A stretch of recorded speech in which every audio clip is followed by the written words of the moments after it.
आज की इस क्लास में हम लोग इतिहास का 6th चैप्टर जिसका नाम है भक्ति सूफी परंपराएं, इस चैप्टर का सभी ऑब्जेक्टिव क्वेश्चन को क्लियर करेंगे। प्यारे बच्चों, आने वाले एग्जाम में जो भी आपके एग्जाम में क्वेश्चन पूछे जा सकते हैं वो सारे प्रश्नों को, साथ ही साथ जो भी पिछले साल पूछे जा चुके हैं, है ना, वो सारे प्रश्नों को हम लोग एक ही क्लास में कंप्लीट करने वाले हैं। यानी कि आज हम लोग सिर्फ वही क्वेश्चन को करने वाले हैं जो आपके एग्जाम के लिए बहुत इंपॉर्टेंट है। इसलिए मैं चाहूंगा, अगर आप चाहते हैं कि इस चैप्टर से आपका एक भी क्वेश्चन ना छूटे तो प्लीज इस क्लास को आप अच्छे से देखिए, एक एक क्वेश्चन का आंसर दीजिए। 100% सारे प्रश्न आपको यहीं पे याद हो जाएंगे। ठीक है, तो चलिए प्यारे बच्चों शुरू करते हैं। चैप्टर का नाम है भक्ति सूफी परंपराएं, है ना। और इसमें हम लोग पढ़ते हैं बेसिकली कबीर के बारे में पढ़ते हैं, गुरु नानक के बारे में पढ़ते हैं, है ना। उसके बाद भक्ति आंदोलन के बारे में पढ़ते हैं कि भक्ति आंदोलन की स्थापना किसने किया। तो हम सब जानते हैं कि उत्तर भारत में भक्ति आंदोलन का स्थापना रामानंद ने किया, है ना। तो इन सभी चीज़ों के बारे में पढ़ते हैं। एक बहुत ही इंपॉर्टेंट चैप्टर है और बहुत सारे क्वेश्चन इस चैप्टर से भी पूछे जाते हैं। चलिए प्यारे बच्चों, पहला प्रश्न आपके सामने है जो कि बहुत आसान है, पूछा गया अलवार संत जो है वो किसकी पूजा करते थे। तो हम सब जानते हैं, दो शब्द आप लोग को अच्छे से याद रखना है। एक होता है प्यारे बच्चों अलवार, एक होता है नयानार। और यहां से 100% है, एक दो क्वेश्चन हर बार पूछा जाता है। अलवार मतलब आप समझ लो सिंपली वैष्णव। अलवार किनको कहा गया, यानी जो लोग वैष्णव धर्म को फॉलो करते हैं उनको अलवार। और नयनार उनको कहा गया जो लोग शैव धर्म को फॉलो करते हैं। अब आप कहोगे कि सर ये वैष्णव और शैव क्या है, तो याद रखिएगा जो लोग विष्णु भगवान की पूजा करते हैं तो उन लोगों को कहा गया वैष्णव, और जो लोग शिव भगवान की पूजा करते हैं उन लोगों को कहा गया शैव। तो अब यहां पर आपको समझ में आएगा, अगर हम कहेंगे कि बताओ अलवार संत किसकी पूजा करते हैं तो आप क्या कहोगे, विष्णु की।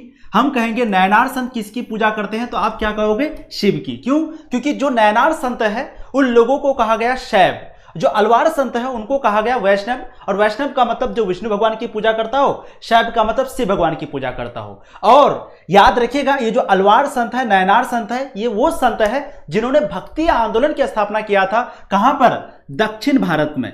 क्वेश्चन आपको पूछा भी जाता है कि प्यारे बच्चों बताइए दक्षिण भारत में भक्ति आंदोलन का स्थापना किसने किया? अलवार और नयनार संतों ने। किसने किया? अलवार और नयनार संतों ने। और वहीं अगर हम आपसे क्वेश्चन पूछें कि उत्तर भारत में, याद रखिएगा हम आपसे क्वेश्चन पूछें कि उत्तर भारत में भक्ति आंदोलन का स्थापना किसने किया, तब आप जवाब दोगे रामानंद ने।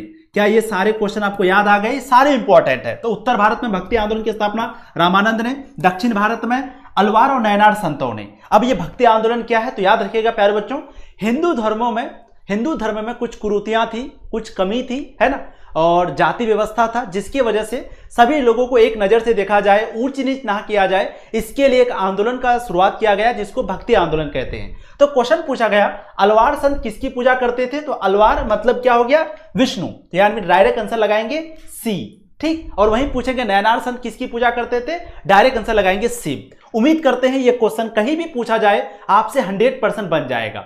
अगला क्वेश्चन देखिए, क्वेश्चन नंबर 2, कबीर के उपदेशों का संग्रह किस ग्रंथ में मिलता है।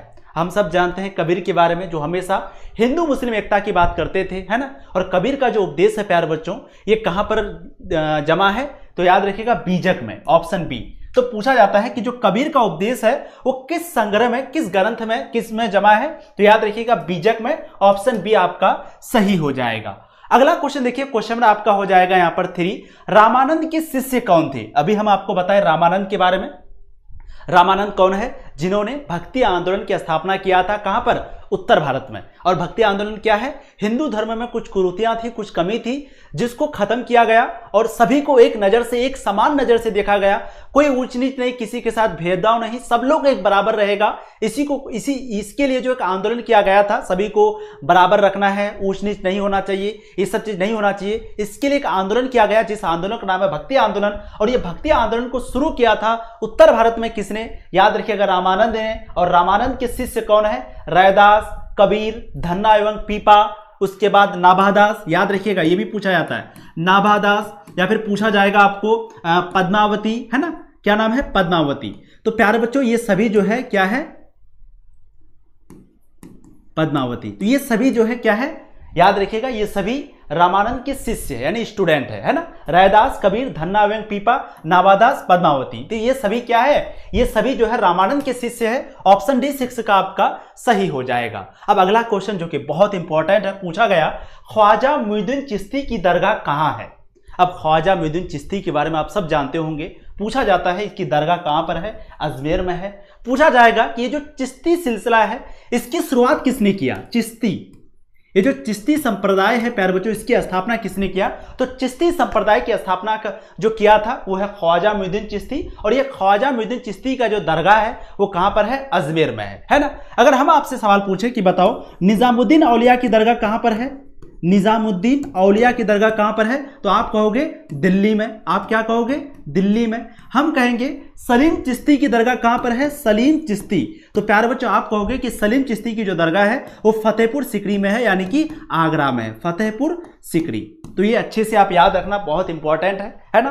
ख्वाजा मुइनुद्दीन चिश्ती की दरगाह अजमेर में है जो कि सबसे बड़ी दरगाह है। उसके बाद निजामुद्दीन औलिया की दरगाह दिल्ली में है और शेख सलीम चिश्ती की दरगाह फतेहपुर में है। ओके, अगला क्वेश्चन देखिए, क्वेश्चन नंबर 5, गुरु नानक का जन्म कहां पर हुआ था, तो गुरु नानक का जन्म तलवंडी में हुआ था। गुरु नानक हमेशा सूफी संतों के साथ रहते थे और ये गुरु नानक भी हिंदू मुस्लिम एकता की हमेशा बात करते थे, है ना। तो याद रखिएगा गुरु नानक का जन्म कहां हुआ था, तलवंडी में। ऑप्शन सी सही हो जाएगा 5 का। बहुत अच्छा, बिल्कुल लाजवाब क्वेश्चन है, बहुत अच्छा, वेरी गुड।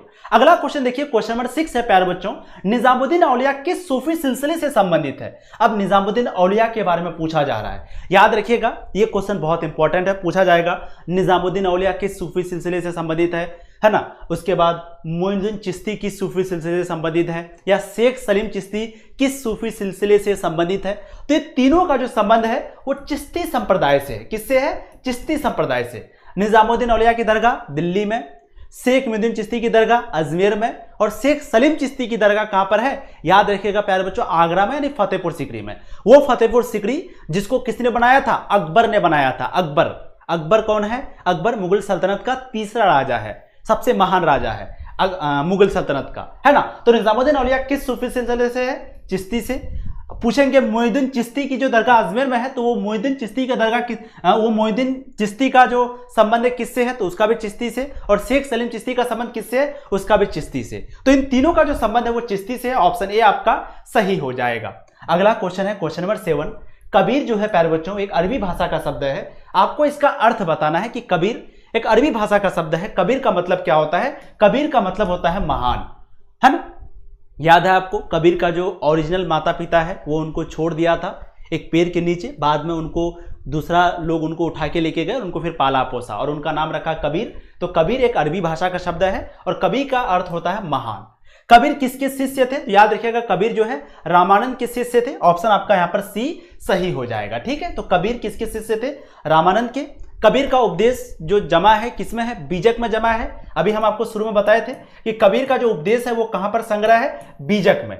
और कबीर का जन्म कहां पर हुआ था, काशी में। कभी कभी ऑप्शन में आपको काशी दे देगा, कभी कभी वाराणसी दे देगा, ठीक है, एक ही ऑप्शन देगा।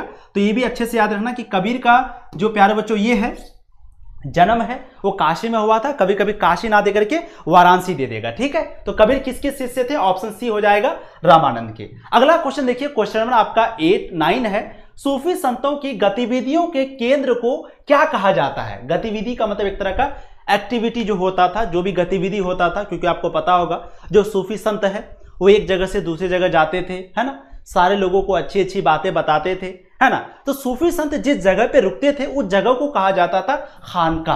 तो सूफी संतों की गतिविधियों का केंद्र, यानी जब वो एक जगह से दूसरी जगह जाते थे तो जब जिस जगह पे आराम करते थे उस जगह को क्या कहा गया प्यारे बच्चों, खानका। ऑप्शन सी आपका सही हो जाएगा। अगला क्वेश्चन पूछा गया कि सूफी सिलसिला या फिर सिलसिला क्या है। याद रखिएगा ये जो सिलसिला की शुरुआत है प्यारे बच्चों ये सूफी संतों ने किया था। तो ये एक सूफी व्यवस्था है, एक सिस्टम है, सिलसिला, यानी ये सिलसिला चलता रहेगा, है ना। तो याद रखिएगा सिलसिला क्या है, सिलसिला एक सूफी व्यवस्था है। ऑप्शन सी आपका 10 का सही हो जाएगा।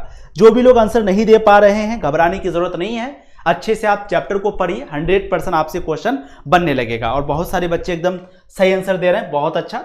अगला क्वेश्चन देखिए, क्वेश्चन नंबर 11 है आपका, सूफी संत मुइनुद्दीन चिश्ती किसके साथ भारत आए। अब ये क्वेश्चन इंपॉर्टेंट है। देखिए मुइनुद्दीन चिश्ती के बारे में ये तो समझ गए कि मुइनुद्दीन चिश्ती की जो दरगाह है वो अजमेर में है, ये हम समझ गए, है ना। मोहिउद्दीन चिश्ती की दरगाह अजमेर में है और अजमेर का जो दरगाह है वो सबसे बड़ा दरगाह है। अब पूछा गया कि मोहिउद्दीन चिश्ती भारत जब आए थे किसके साथ आए थे, तो याद रखिएगा मोहम्मद गौरी के साथ। ऑप्शन सी आपका सही हो जाएगा। एक क्वेश्चन हम आपसे पूछते हैं प्यारे बच्चों, आपको बताना है कि जो अल बिरूनी है, अल बिरूनी याद है आप लोगों को अल बिरूनी के बारे में? ये अल बिरूनी कौन है? वो वही अल बिरूनी है जो आया था उज्बेकिस्तान से, है ना, अल बिरूनी, जिन्होंने एक किताब लिखा किताबुल हिंद। तो अल बिरूनी किसके साथ भारत आए थे? तो अल बिरूनी जो है ये आए थे गजनी के साथ भारत। किसके साथ? गजनी। और मोहिउद्दीन चिश्ती किसके साथ आए? मोहम्मद गौरी के साथ, मोहम्मद गौरी। ठीक है, तो याद रखिएगा मोहिउद्दीन चिश्ती किसके साथ भारत आए? मोहम्मद गौरी, ऑप्शन सी सही हो जाएगा। और अल बिरूनी मोहम्मद गजनी के साथ। बहुत अच्छा। अगला क्वेश्चन देखिए, क्वेश्चन नंबर 12, कुतुब मीनार का निर्माण किसने शुरू किया था? तो कुतुब मीनार का जो निर्माण है, कुतुब मीनार का जो काम है प्यारे बच्चों, किसने शुरू किया था? याद रखिएगा कुतुबुद्दीन ऐबक। क्योंकि आपको पता है ये जो कुतुब मीनार है ये 2 लोगों ने मिलकर बनवाया। सबसे पहले इसका काम शुरू किया था कुतुबुद्दीन ऐबक ने, है ना, क्योंकि पूछा गया कुतुब मीनार का निर्माण किसने शुरू किया, तो याद रखिएगा कुतुबुद्दीन ऐबक। लेकिन बीच में कुतुबुद्दीन ऐबक का मृत्यु हो गया और मृत्यु होने की वजह से क्या हुआ कि ये काम अधूरा रह गया कुतुब मीनार का काम। तो फिर इसको पूरा किसने किया? इल्तुतमिश ने, है ना। और कुतुबुद्दीन ऐबक कौन है आपको पता है? दिल्ली सल्तनत का स्थापना करने वाला कौन था? याद है आप लोग को? दिल्ली सल्तनत। तो दिल्ली सल्तनत की जो स्थापना है प्यारे बच्चों ये हुआ था 1206 में, और दिल्ली सल्तनत की स्थापना कुतुबुद्दीन ऐबक ने ही किया था। ये वही कुतुबुद्दीन ऐबक है जिन्होंने कुतुब मीनार का भी काम शुरू किया, और यह वही कुतुबुद्दीन ऐबक है जो गुलाम वंश से संबंधित था। इसका संबंध किससे था? गुलाम वंश से। बाकी कुतुब मीनार का काम पूरा किसने किया? तो याद रखिएगा निर्माण का काम पूरा इल्तुतमिश ने किया था। ठीक है, बहुत अच्छा। अगला क्वेश्चन देखिए, क्वेश्चन नंबर आपका 13, भारत में चिश्ती सिलसिला के संस्थापक कौन थे? तो अभी हमने बताया था कि भारत में जो चिश्ती सिलसिला की शुरुआत है वो किया था प्यारे बच्चों? ख्वाजा मोइनुद्दीन। ऑप्शन बी, 13 का राइट आंसर ऑप्शन बी हो जाएगा। बहुत अच्छा, वेरी गुड। अगला क्वेश्चन देखिए, क्वेश्चन नंबर 14 है, निजामुद्दीन औलिया दिल्ली के किस सुल्तान के समकालीन थे? है ना, निजामुद्दीन औलिया जिनकी दरगाह दिल्ली में है, और ये किसके समकालीन थे? कहने का मतलब जब निजामुद्दीन औलिया था उस वक्त में राजा कौन था? समकालीन का मतलब हुआ एक ही समय में, जैसे अभी हम पढ़ रहे हैं, आप भी पढ़ रहे हैं, तो आप मेरे समकालीन हो गए। तो निजामुद्दीन औलिया दिल्ली के किस सुल्तान के समकालीन थे? गयासुद्दीन तुगलक के। यानी जब निजामुद्दीन औलिया थे उस वक्त में गयासुद्दीन तुगलक ही सुल्तान था, गयासुद्दीन तुगलक जो कि तुगलक वंश से था। अगला क्वेश्चन देखिए, क्वेश्चन नंबर 15 आपका, ख्वाजा मोइनुद्दीन चिश्ती साहब की अजमेर स्थित दरगाह पर सर्वप्रथम कौन सा सुल्तान गया? अभी हमने बताया कि ख्वाजा मोइनुद्दीन चिश्ती की दरगाह कहां पर है? अजमेर में है। और इस दरगाह पर सबसे पहले कौन सा सुल्तान गया था? तो प्यारे बच्चों उस सुल्तान का नाम है मोहम्मद बिन तुगलक। मोहम्मद बिन तुगलक, ये वही मोहम्मद बिन तुगलक है जिनके समय में कौन आया था? तो उनका नाम आपको अच्छे से पता होगा, Ibn Battuta. Ibn Battuta, Ibn Battuta कहाँ का रहने वाला था? जल्दी से बताइए। इब्न बतूता जो कि मोरक्को का रहने वाला था। इब्न बतूता कहाँ का रहने वाला था? मोरक्को का रहने वाला था। इब्न बतूता ने जो किताब लिखा था उस किताब का नाम क्या है? रिहला। और इब्न बतूता जब भारत आए थे उस वक्त में यहाँ का राजा कौन था? मोहम्मद बिन तुगलक। और इब्न बतूता भारत कब आए थे? 14वीं शताब्दी में, है ना। तो पूछा गया कि ख्वाजा मोइनुद्दीन चिश्ती की जो दरगाह है अजमेर में, इस दरगाह में सबसे पहले कौन सा सुल्तान गया? वो है मोहम्मद बिन तुगलक। ऑप्शन बी आपका 15 का सही हो जाएगा। बहुत अच्छा, वेरी गुड। अब देखिए अगला क्वेश्चन है, क्वेश्चन में आपका 16। एक सवाल है आप लोगों से, सर क्रैश कोर्स में क्लास स्टार्ट सही, सचिन भाई आपको क्या बोले थे कि जो क्रैश कोर्स है उसमें हम लोगों की पढ़ाई शुरू हो गई है, और क्योंकि अभी भी एडमिशन चल रहा है तो जिसकी वजह से क्लासेस बहुत ज़्यादा नहीं ले रहे हैं, क्योंकि अगर बहुत ज़्यादा क्लास लेंगे जो बच्चा बाद में जुड़ेगा उनका तो क्लास छूट जाएगा ना, ज़्यादा बहुत ज़्यादा, फिर वो कवर नहीं कर पाएगा, क्योंकि ये लास्ट बैच है क्रैश कोर्स के बाद और कोई बैच नहीं आता है। तो जो बच्चा कुछ नहीं पढ़ा है या जिनके पास समय नहीं है, पढ़ने का समय नहीं था, अब वो चाहता है कि 2-3 महीना में हमारी तैयारी अच्छी हो जाए, तो हम लोग क्रैश कोर्स लाए हैं। अब वो बच्चा ज्वाइन ही नहीं करेगा और क्लास को बहुत स्पीड से कर देंगे, तो वो बच्चा का क्या होगा? मान लीजिए कोई ऐसा बच्चा है जो नया ज्वाइन किया है ना, बिल्कुल नया, जो कुछ नहीं पढ़ा है। अब हम अगर खूब स्पीड से चलेंगे तो वो बच्चा को कुछ समझ में आएगा? नहीं आएगा ना। तो इसलिए थोड़ा अभी क्लासेस आपकी अच्छे से चल, ऐसा नहीं क्लास बंद, क्लास चल रही है लेकिन थोड़ा धीरे, शुरुआत है। फिर जैसे ही हम लोग पटरी पर कदम क्या कहते हैं, पटरी पर क्या कहते हैं, पैर रखेंगे, उसके बाद बहुत स्पीड से चलने लगेंगे, ठीक है, एकदम हवाई जहाज की तरह। गुरुजी हम क्रैश कोर्स ले लिए हैं, ग्रुप में ऐड होना है। गुरुजी हमें क्रैश कोर्स लिए हैं। शिवानी हार्डवर्क, तो आप क्रैश कोर्स ले लिए हैं तो पेमेंट का स्क्रीनशॉट व्हाट्सएप पे मैसेज कर देना, ठीक है, ये नंबर है, नोट कर लो।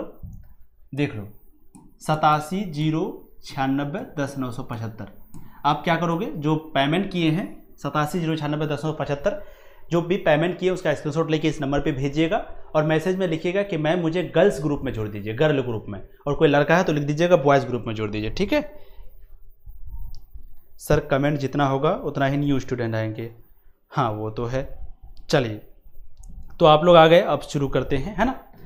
तो प्यारे बच्चों अगला क्वेश्चन आपको पूछा गया, बहुत इंपॉर्टेंट है। वीर साहब लिंगायत आंदोलन के जनक कौन थे, है ना। एक आंदोलन है लिंगायत आंदोलन जो कि कर्नाटका में शुरू हुई थी। इस आंदोलन को कहते हैं वीर शैव। वीर शैव का मतलब होता है शिव के वीर, क्योंकि शैव का मतलब हमने अभी बताया, शैव का मतलब शैव उन लोगों को कहा गया जो लोग शिव भगवान की पूजा करते हैं, शिव भगवान की जो लोग पूजा करते हैं उनको कहा गया शैव। और वीर शैव का मतलब हो गया शिव के वीर, यानी भगवान शिव के जो वीर है उन लोगों को कहा गया वीर शैव, है ना। शिव के वीर यानी शिव भगवान के जो वीर है, योद्धा है ना। तो वीर शैव यानी लिंगायत आंदोलन के जनक कौन है, तो प्यारे बच्चों याद रखिएगा बासवन्ना। ऑप्शन सी आपका सही हो जाएगा 60 नंबर क्वेश्चन का। बहुत अच्छा, जो भी सी लगा रहे हैं उसका बिल्कुल सही है। अगला क्वेश्चन देखिए, किसने कहा था ना मैं काबा में हूं ना मैं कैलाश में। किसने कहा था ना मैं काबा में हूं ना कैलाश में, भगवान हर एक सांसों के सांस में है। यानी जो भगवान है, जो ईश्वर है, वो ना ही कैलाश में है ना ही काबा में, बल्कि वो मतलब मक्का मदीना में, बल्कि वो हर जगह है। ये बात किसने कहा था, तो याद रखिएगा ये बात प्यारे बच्चों कबीर ने कहा था। क्योंकि कबीर जो है वो हमेशा हिंदू मुस्लिम एकता की बात करते थे। वो जब भी कहते थे वो हिंदू मुस्लिम को मिलाने के लिए ही हमेशा बात करते थे। इसीलिए वो कहते थे कि जो ईश्वर है वो ना ही काबा में है ना ही वो कैलाश में है, बल्कि वो हर एक सांसों के सांस में है। सांस मतलब वो सांस मत समझ लेना ससुर सांस, सांस मतलब सांस, ये वाला सांस। सूरदास, बैजू, बाबर तथा रामादास प्रसिद्ध गायक किसके काल में थे, है ना। तो सूरदास हो गया, बैजू हो गया, बाबर हो गया, रामादास हो गया, ये सभी सिंगर थे, बहुत बड़े सिंगर थे। किसके शासन काल में थे, तो याद रखिएगा प्यारे बच्चों अकबर के शासन काल में। और अकबर के बारे में तो जानते हैं, अकबर राजा कब बना, 1556 में। तीसरा राजा था मुगल सल्तनत का, सबसे महान राजा था। और ये वही अकबर है जिन्होंने क्या किया था, याद करिए, इन्होंने जजिया कर समाप्त किया, इन्होंने दास प्रथा समाप्त किया, इन्होंने बाल विवाह समाप्त किया, है ना। Very good. और तंबाकू की शुरुआत अकबर ने ही किया था। अगला देखिए, रोशनिया संप्रदाय का संस्थापक कौन था। प्यारे बच्चों पूछा गया कि ये जो रोशनिया संप्रदाय है इसकी स्थापना किसने किया था। बहुत इंपॉर्टेंट क्वेश्चन है और बिल्कुल सही जवाब दे रहे हैं बायजीद, इसका सही जवाब हो जाएगा बायजीद, है ना। तो रोशनिया संप्रदाय का जो संस्थापक है वो हो जाएगा बायजीद। एक इंपॉर्टेंट पॉइंट है आप सभी के लिए, ध्यान से आप सुनना। देखो, चिश्ती सिलसिला संप्रदाय, इस संप्रदाय के सबसे प्रमुख संत है शेख सलीम चिश्ती। इनका दरगाह फतेहपुर सिकरी में है। तो चिश्ती सिलसिला इस संप्रदाय के जो सबसे प्रमुख संत है प्यारे बच्चों, ये कौन है, शेख सलीम चिश्ती है। इनका दरगाह कहां पर है, फतेहपुर सिकरी में है। शेख सलीम चिश्ती, इनका दरगाह फतेहपुर सिकरी में किसने बनाया, अकबर ने बनवाया था, है ना। तो याद रखिएगा सलीम चिश्ती जो है सबसे प्रमुख संत होंगे जो कि चिश्ती सिलसिला से संबंध है। कादरी संप्रदाय, भारत में इस संप्रदाय के संस्थापक कौन है, मोहम्मद गौस, यानी मोहम्मद गौस ने कादरी संप्रदाय की स्थापना किया। राजकुमार दारा शिकोह शाहजहां के बेटे इसी सिलसिले से जुड़े थे, है ना। तो शाहजहां के बेटे राजकुमार दारा शिकोह वो भी कादरी संप्रदाय से थे। पूछा जाएगा दारा शिकोह किसका संबंध किससे है, पूछोगे कादरी संप्रदाय से। अगला है नक्शबंदी संप्रदाय, इस संप्रदाय के संस्थापक है ख्वाजा बकी बिल्ला, है ना, और ये काबुल के रहने वाले थे।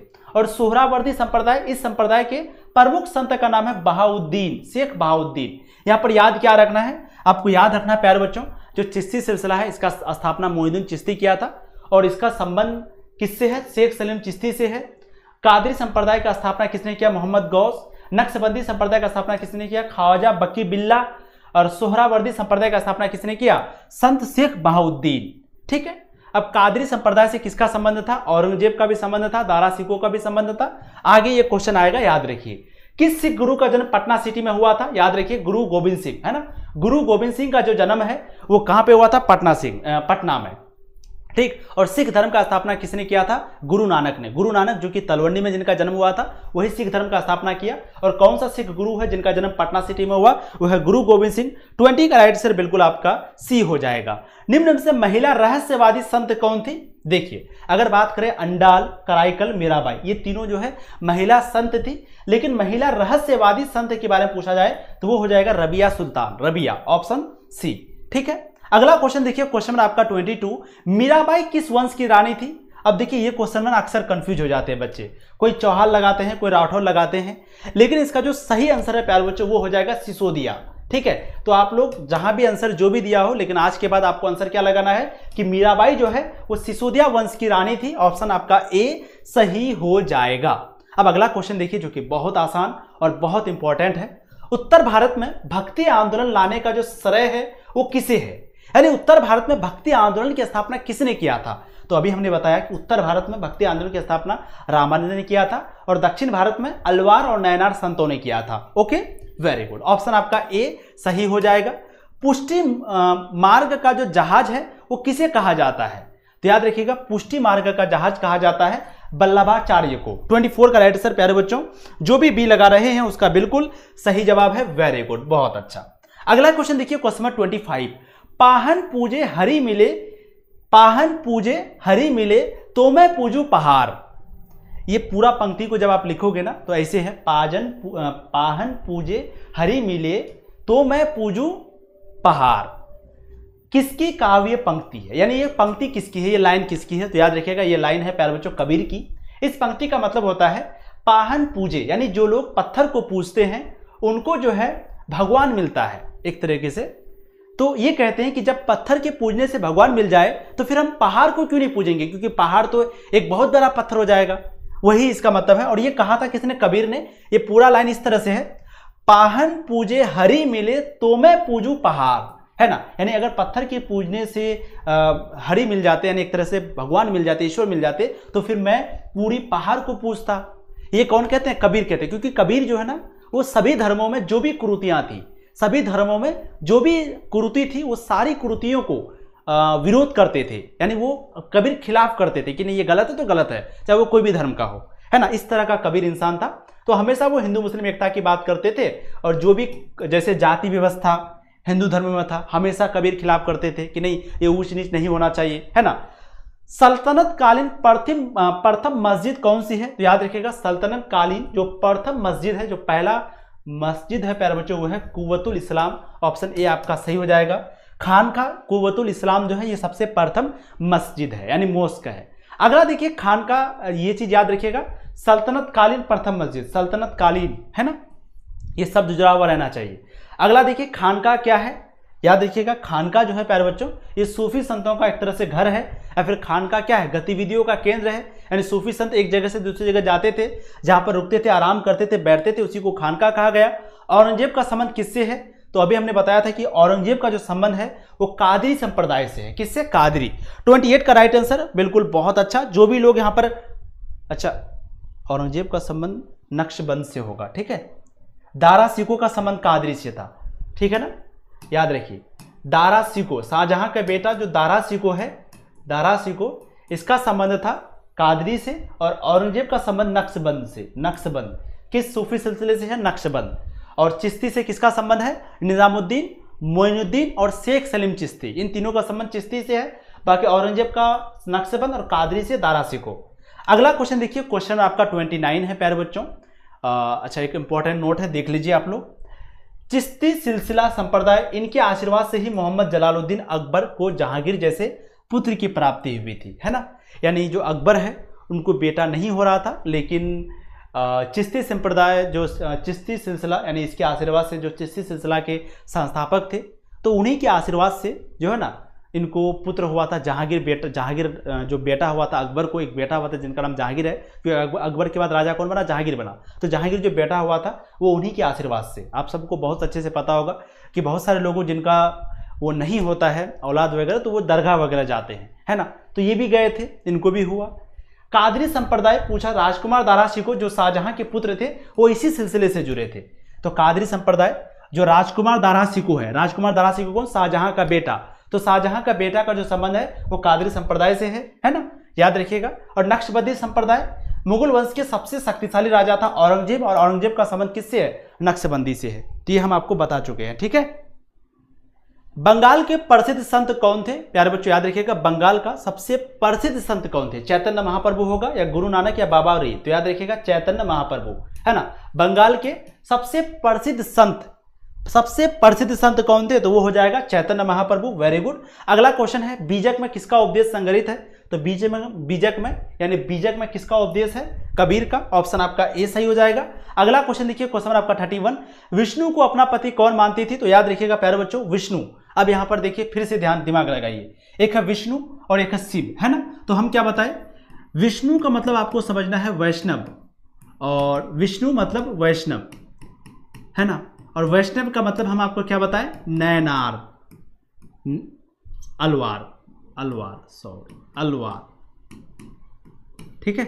और एक प्यारे बच्चों बताए थे आपको शैव, और शैव का मतलब आपको बताए थे, शैव का मतलब एक तरह से समझ लो जिसमें शिव भगवान की पूजा होता हो, और शिव भगवान की पूजा होता हो, तो इन लोगों को कहा गया नयनार। क्या कहा गया? नयनार, ठीक है। एक मीरा नाम की लड़की थी, मीरा जो कि कृष्ण भगवान की प्रेमिका थी, यानी वो अपने आप को कृष्ण भगवान की प्रेमिका मानती थी, ठीक है।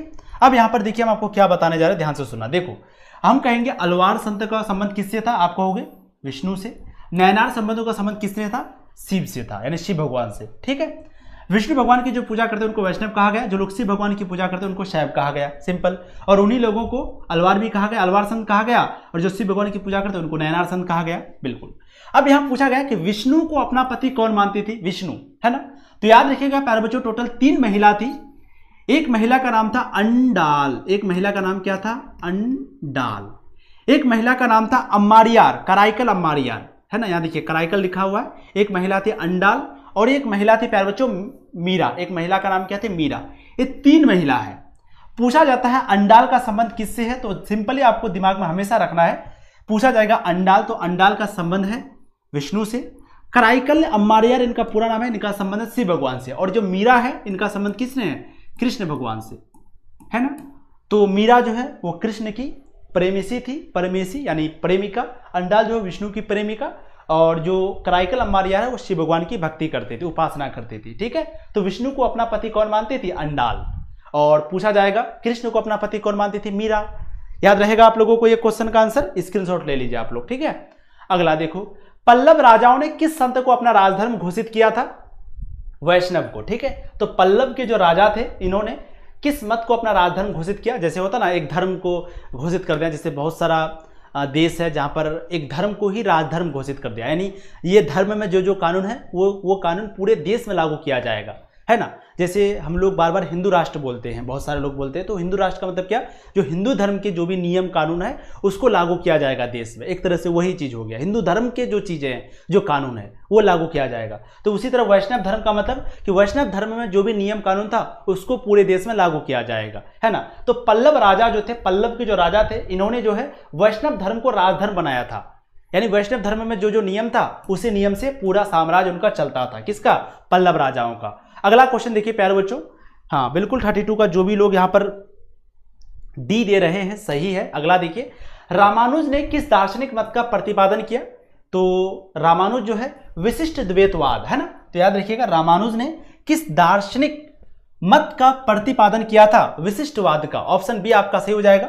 रामानुचार्य वेदांत के विशिष्ट द्वैतवाद की उपशाखा के मुख्य प्रस्तावक के रूप में प्रसिद्ध है ना। तो इन्होंने कौन सा मत का प्रतिपादन किया? विशिष्ट द्वैतवाद, विशिष्ट द्वैतवाद। अगला देखिए, बंगाल में कृष्ण भक्ति के सबसे बड़े संत कौन हुए? तो याद रखिएगा बंगाल में कृष्ण भक्ति के जो सबसे बड़े संत थे प्यारे बच्चों, उसका नाम था चैतन्य महाप्रभु होगा 34 का सही आंसर। हाँ ठीक है, बिल्कुल याद रखिएगा। तो बंगाल में कृष्ण भक्ति के सबसे बड़े संत कौन हुए? वो है चैतन्य महाप्रभु, ऑप्शन सी। सिखों के अंतिम गुरु कौन है? याद रखिएगा सिखों के अंतिम गुरु है गुरु गोविंद सिंह, है ना। सिखों के अंतिम गुरु कौन है? गुरु गोविंद सिंह, ऑप्शन डी, गुरु गोविंद सिंह। क्या आप लोग को पता है? चलिए वेरी गुड। और सिख धर्म की स्थापना किसने किया? गुरु नानक ने, जिनका जन्म तलवंडी में हुआ था। निजामुद्दीन औलिया की दरगाह कहां पर है? तो निजामुद्दीन औलिया की दरगाह आपका दिल्ली में है। अजमेर में मोइनुद्दीन चिश्ती की दरगाह है ना। Very good. अगला क्वेश्चन देखिए, क्वेश्चन आपका है 37। कबीर शिष्य थे, तो कबीर किनका शिष्य थे? याद रखिएगा कबीर जो है वो रामानंद का शिष्य थे, ऑप्शन आपका सी सही हो जाएगा। नेक्स्ट क्वेश्चन देखिए, क्वेश्चन प्यारे बच्चों 38 है। काशी में किस प्रसिद्ध संत का जन्म हुआ? तो देखिए काशी में जो है कबीर का जन्म हुआ था, कबीर, है ना, काशी में या वाराणसी में? तो काशी में किस प्रसिद्ध संत का जन्म हुआ? कबीर का। प्यारे बच्चों ऑप्शन आपका बी सही हो जाएगा। नेक्स्ट क्वेश्चन देखिए, क्वेश्चन नंबर आपका हो जाएगा 39। भक्ति आंदोलन का उत्तर भारत में शुरुआत किसने किया, आरंभ किसने किया? तो याद रखिएगा रामानंद ने, रामानंद, ठीक है। तो भक्ति आंदोलन की शुरुआत उत्तर भारत में किसने किया? रामानंद ने। Very good. अगला क्वेश्चन देखिए, क्वेश्चन नंबर आपका हो जाएगा 40। संत कबीर का जन्म कहां हुआ था? तो कबीर का जो जन्म है वो वाराणसी में हुआ था। वाराणसी ऑप्शन में नहीं देगा तो काशी दे देगा, ठीक है। वेरी गुड, ऑप्शन बी से हो जाएगा। सूफी संत की फिरदौसी शाखा निम्न में से कहां सबसे अधिक पनपी? तो याद रखिएगा सूफी संत की जो फिरदौसी शाखा है प्यारे बच्चों, एक शाखा है फिरदौसी शाखा, ये सबसे ज्यादा बिहार में पनपा था, बिहार में, है ना। तो सूफी संत की फिरदौसी शाखा कहां सबसे अधिक पनपी? बिहार में। तलवंडी किसका जन्म स्थान था? तो तलवंडी गुरु नानक का जन्म स्थान था, है ना। तलवंडी किसका जन्म स्थान था? याद रखिएगा तलवंडी जो है ये गुरु नानक का जन्म स्थान था। ऑप्शन बी आपका सही हो जाएगा। नेक्स्ट क्वेश्चन देखिए, क्वेश्चन आपका है 43। खालसा पंथ की स्थापना किसने किया? खालसा पंथ, है ना, एक खालसा जी, ताऊ जी, खालसा जी जो बोला जाता है, बताइए खालसा पंथ की शुरुआत किसने किया? गुरु गोविंद सिंह ने किया, ठीक है। गुरु नानक जिन्होंने धर्म का स्थापना किया था, सिख धर्म का, जो तलवंडी के रहने वाले थे। बाकी ये जो खालसा पंथ है इसकी स्थापना गुरु गोविंद सिंह ने किया था, गुरु गोविंद सिंह। निम्न में से महिला संत कौन थी? तो याद रखिएगा मीरा हो गई, अंडाल हो गई, कराइकल हो गई, ये सभी प्यारे बच्चों क्या है? महिला संत है इनमें से सभी, है ना। कराइकल जो कि एक है मीरा जो कि कृष्ण भगवान की प्रेमिका थी, अंडाल विष्णु भगवान की, और कराइकल शिव भगवान की, ठीक है। तो इनमें से महिला संत कौन थी? ये तीनों महिला संत थी। ऑप्शन डी सही हो जाएगा। कराइकल अम्मारियार नामक जो महिला है वो किसकी भक्ति में थी? तो अभी बताइए कि जो कराइकल अम्मारियार है वो शिव भगवान की भक्ति करती थी, भक्त थी, है ना। तो कराइकल अम्मारियार ये जो महिला है प्यारे बच्चों किसकी भक्त थी? ये शिव भगवान की भक्त थी, शिव भगवान। 45 का राइट आंसर ऑप्शन ए। याद रखिएगा ये महिला के बारे में अक्सर लोग कंफ्यूज हो जाते हैं। शिव मतलब कराइकल अम्मारियार, विष्णु भगवान की कौन थी? अंडाल, और कृष्ण की मीरा जो कि उत्तर भारत की रहने वाली थी, है ना। मीरा कहाँ की? तो उत्तर भारत की। और बाकी ये कराइकल, याद रखिएगा ये कराइकल और अंडाल ये कहाँ के रहने वाला थी? तो कराइकल और अंडाल जो है प्यारे बच्चों ये रहने वाली थी दक्षिण भारत की, और मीरा उत्तर भारत की, ठीक है। बहुत अच्छा। अगला क्वेश्चन देखिए, क्वेश्चन आपका हो जाएगा 46। विष्णु को अपना पति कौन मानती थी? तो विष्णु को अपना पति कौन मानती थी? अंडाल मानती थी। ऑप्शन बी आपका सही हो जाएगा। नेक्स्ट क्वेश्चन देखिए, क्वेश्चन नंबर 47। शाहजहां की किस पुत्री ने ख्वाजा मुइनुद्दीन चिश्ती साहब की अजमेर स्थित दरगाह का वर्णन किया था? यानी शाहजहां की कौन सी बेटी है जिन्होंने जो ख्वाजा मुइनुद्दीन चिश्ती साहब की जो दरगाह है अजमेर में उस दरगाह का वर्णन किया? तो बताइए शाहजहां की कौन सी बेटी है, कौन सी पुत्री है जिन्होंने अजमेर में जो दरगाह है ख्वाजा मुइनुद्दीन चिश्ती का उस दरगाह का सबसे पहले वर्णन किया? तो उसका नाम है जहां आरा, है ना। तो जहां आरा कौन है प्यारे बच्चों? याद रखिएगा। बहुत अच्छा, बिल्कुल सही जवाब आपका हो जाएगा 47 का। वेरी गुड, ए। तो जहां आरा जो कि शाहजहां की बेटी है, इन्होंने अजमेर में जो दरगाह है प्यारे बच्चों ख्वाजा मुइनुद्दीन चिश्ती की दरगाह, इसका सबसे पहले वर्णन किया था। महाराष्ट्र के संत कौन थे? तो महाराष्ट्र के संत कौन थे? तुकाराम, रामदास, ज्ञानेश्वर, ये सभी, है ना, ये सभी क्या थे? महाराष्ट्र के संत थे। 48 का राइट आंसर आपका डी हो जाएगा। सारे बच्चे से आंसर दे रहे हैं, बहुत अच्छा, वेरी गुड। अगला क्वेश्चन देखिए, क्वेश्चन आपका 49 है प्यारे बच्चों। बलवन की बेटी का विवाह किस सूफी संत के साथ हुआ? तो बलवन की बेटी का विवाह किसके साथ हुआ था? बताइए, निजामुद्दीन औलिया या फरीद उद्दीन गंज शक्कर या कुतुबुद्दीन बख्तियार काकी या मोइनुद्दीन चिश्ती? तो बलवन की बेटी इनकी जो शादी है वो किसके साथ हुआ था? 49 का सही जवाब देना है। वेरी गुड, बहुत अच्छा, बिल्कुल फरीदुद्दीन गंज शक्कर, है ना, ऑप्शन बी। राजकुमार दारा का संबंध किस सिलसिले से था? तो राजकुमार दारा शिको का जो संबंध है वो कादरी से था, है ना। कादरी से किसका संबंध था? दारा शिको का। बाकी नक्शबंदी से किसका था? औरंगजेब का, नक्शबंदी से औरंगजेब का। शंकराचार्य का मत है, तो शंकराचार्य का क्या मत है? याद रखिएगा, द्वैतवाद या अद्वैतवाद या भेदाभेदवाद या द्वैतवाद। बताइए शंकराचार्य का क्या महत्व है, क्या मत है प्यारे बच्चों? 51 का सही जवाब देना है। बहुत अच्छा, बिल्कुल सही जवाब है अद्वैतवाद, ठीक है। तो शंकराचार्य का मत है अद्वैतवाद, ऑप्शन बी 51 का सही हो जाएगा। नेक्स्ट क्वेश्चन देखिए, क्वेश्चन आपका हो जाएगा 52। निजामुद्दीन औलिया किस सूफी सिलसिले से संबंधित है? तो निजामुद्दीन औलिया चिश्ती सिलसिले से संबंधित है। वल्लभाचार्य का जन्म कहां पर हुआ था? तो वल्लभाचार्य का जो जन्म है वो हुआ था, क्या होगा, बेंगलोर, वाराणसी या श्री रंगपट्टनम? तो वल्लभाचार्य का जन्म कहां पर हुआ था? 53 का सही जवाब हो जाएगा। बहुत अच्छा, वाराणसी में, है ना, तो वल्लभाचार्य का जन्म कहां पर हुआ? वाराणसी में। ऑप्शन सी आपका सही हो जाएगा। नेक्स्ट क्वेश्चन देखिए, क्वेश्चन आपका 54, शेख मोइनुद्दीन चिश्ती बख्तियार काकी का संबंध किस सूफी संप्रदाय से है? तो शेख कुतुबुद्दीन बख्तियार काकी की बात हो रही है ना। शेख कुतुबुद्दीन बख्तियार काकी का जो संबंध है वो किस सूफी संप्रदाय से है? तो प्यारे बच्चे याद रखिएगा, शेख कुतुबुद्दीन बख्तियार काकी का भी जो संबंध है वो है चिश्ती से। ऑप्शन आपका 54 का ए सही जवाब हो गया। बहुत अच्छा, बिल्कुल सही जवाब, वेरी गुड। अब देखिए अगला क्वेश्चन प्यारे बच्चों, क्वेश्चन है 55, बहुत इंपॉर्टेंट है। सुल्तान उल हिंद किसे कहा गया? ख्वाजा मोइनुद्दीन चिश्ती। याद रखिएगा, ख्वाजा मोइनुद्दीन चिश्ती, इनको कहा गया सुल्तान उल हिंद। इनको क्या कहा गया? सुल्तान उल हिंद। ठीक है, बिल्कुल 55 का राइट आंसर ऑप्शन ए हो जाएगा। सुल्तान उल हिंद किसको कहा गया? ख्वाजा मोइनुद्दीन चिश्ती। अगला है, किस भक्ति संत ने अपने संदेश के प्रचार के लिए सबसे पहले हिंदी का प्रयोग किया था? यानी वो कौन था जिन्होंने अपना संदेश का प्रचार के लिए सबसे पहले हिंदी का प्रयोग किया था? वो है रामानंद। क्योंकि रामानंद जो है ना, इन्होंने भक्ति आंदोलन का शुरुआत किया था। और रामानंद क्या करते थे, जो जिस एरिया का होता था उनको उसी की भाषा में समझाते थे, है ना। तभी तो लोग इनके शिष्य बन गए तुरंत। क्योंकि देखिए बहुत सारी कुरीतियाँ थी, जाति प्रथा था, बहुत तरह का हिंदू धर्म में कुरीतियाँ था, तो जिसको ख़त्म करने के लिए भक्ति आंदोलन को शुरू किया गया। और ये भक्ति आंदोलन रामानंद ने शुरू किया उत्तर भारत में। और ये क्या करते थे, ये हमेशा एक समान एक नज़र से सारे लोगों को देखते थे, जो जिनको दबाया सताया जाता था उनके लिए आवाज़ उठाते थे, है ना। तो जिसके वजह से रामानंद के बहुत जल्द सारे लोग फॉलो करने लगे रामानंद को। और रामानंद जो है ये अपने संदेश का प्रचार उसी भाषा में करते थे, लोग जिस भाषा में समझते थे, है ना। तो यही पूछा गया कि कौन सा भक्ति संत ने है जो कि संदेश का प्रचार के लिए हिंदी का प्रयोग किया? तो वो है रामानंद। 56 का राइट आंसर प्यारे बच्चों ऑप्शन आपका सी सही हो जाएगा। ठीक है, तो प्यारे बच्चों ये जो चैप्टर था ध्यान रखिएगा, इस चैप्टर से लगभग आपका देखिए इतिहास का पहला चैप्टर बहुत इंपॉर्टेंट है, इतिहास का दूसरा भी इंपॉर्टेंट है, चौथा भी इंपॉर्टेंट है। ठीक है, बाकी पांचवा और छठा ये भी इंपॉर्टेंट है लेकिन थोड़ा कम इंपॉर्टेंट है। तो भक्ति सूफी परंपरा से लगभग आपका 8 से 10 नंबर का क्वेश्चन पूछा जाता है ना। तो इस चैप्टर से जितना भी क्वेश्चन पूछे जा सकते हैं वो सारे क्वेश्चन हमने आपको बताया। उम्मीद करते हैं सारे क्वेश्चन आपसे बने होंगे, नहीं बना है तो दोबारा से वीडियो को देख लेना। ठीक है, बाकी प्यारे बच्चों अगर आपकी तैयारी में थोड़ी भी कमी है और आप चाहते हैं कि आपकी तैयारी में किसी भी प्रकार का कमी ना रहे, सचमुच अगर आप सीरियस हैं, है ना, मैं ये ऐसे नहीं कह रहा हूँ, सचमुच अगर आप चाहते हैं कि आपके तैयारी में थोड़ा भी कमी ना रहे, और अगर आप कभी इस चैनल में कभी उस चैनल में कभी यहाँ भटक रहे हैं कभी वहाँ भटक रहे हैं, तो प्यारे बच्चों अगर आप सही तरीके से तैयारी करना चाहते हैं, है ना, क्योंकि देखिए वक्त कम है, जिंदगी एक मौका सबको देती है, आपके पास भी मौका है, और ये वक्त जब निकल जाएगा फिर बहुत पछतावा होगा। तो आप चाहते हैं कि आपकी तैयारी सही ढंग से सारे टीचर्स से अच्छे ढंग से हो, तो प्यारे बच्चों आज ही आप तनु क्लासेस ऐप को डाउनलोड करिए, है ना।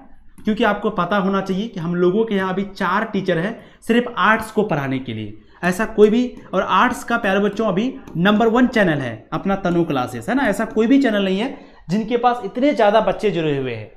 तो आपके प्यार की वजह से ये हो पाया है, और कहीं ना कहीं हम लोग वो चीज़ देते हैं बच्चों को जो बच्चों को चाहिए, जिसकी वजह से आज हम लोगों का आर्ट्स का नंबर 1 चैनल है हम लोगों का। हम लोग सिर्फ आर्ट्स को पढ़ाते हैं, याद रखिएगा, है ना। तो जो भी बच्चे अपनी तैयारी को लेकर सीरियस हैं, जो सचमुच चाहते हैं अच्छा नंबर लाना, टॉपर बनना, स्टेट टॉपर बनना, डिस्ट्रिक्ट टॉपर बनना, या किसी भी तरह का कमी अगर अपनी तैयारी में नहीं रखना चाहते हैं, तो आप जल्दी से तनु क्लासेस ऐप को डाउनलोड कर लीजिए। सिंपली वहां पर जाकर के जो क्रैश कोर्स है प्यारे बच्चों इसको ज्वाइन करना है, क्योंकि आपका जो क्रैश कोर्स है वो स्टार्ट हो चुका है।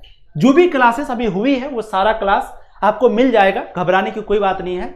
बाकी अभी बहुत स्लो चल रहा है क्लास, क्योंकि आप लोगों का इंतजार है, एडमिशन जो लोग नहीं किए उनका जल्दी से हो जाइए, फिर क्लासेस आपकी अच्छा खासा स्पीड पकड़ लेगा। ठीक है जी सर जी, thank you so much sir, आप बहुत अच्छे से समझाते हैं, सच में बहुत अच्छा लगता है। इट्स मी सिंपल गर्ल, मेरे पास सब है बट टाइम नहीं है।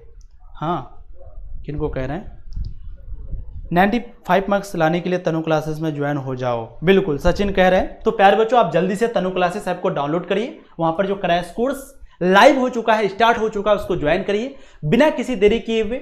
हम लोगों पर आपने जिस तरह से विश्वास किया है आंख बंद करके, 100% है प्यारे बच्चों, आपको हम निराश होने नहीं देंगे, और आप जितना भी सोचे हैं उससे बेहतरीन रिजल्ट आप ला रहे होंगे। अगर आप 300 सोचे हैं या 350 या 400 सोचे हैं, तो प्यारे बच्चों यहां पर हमेशा 20-30 नंबर आपका ज्यादा ही आएगा।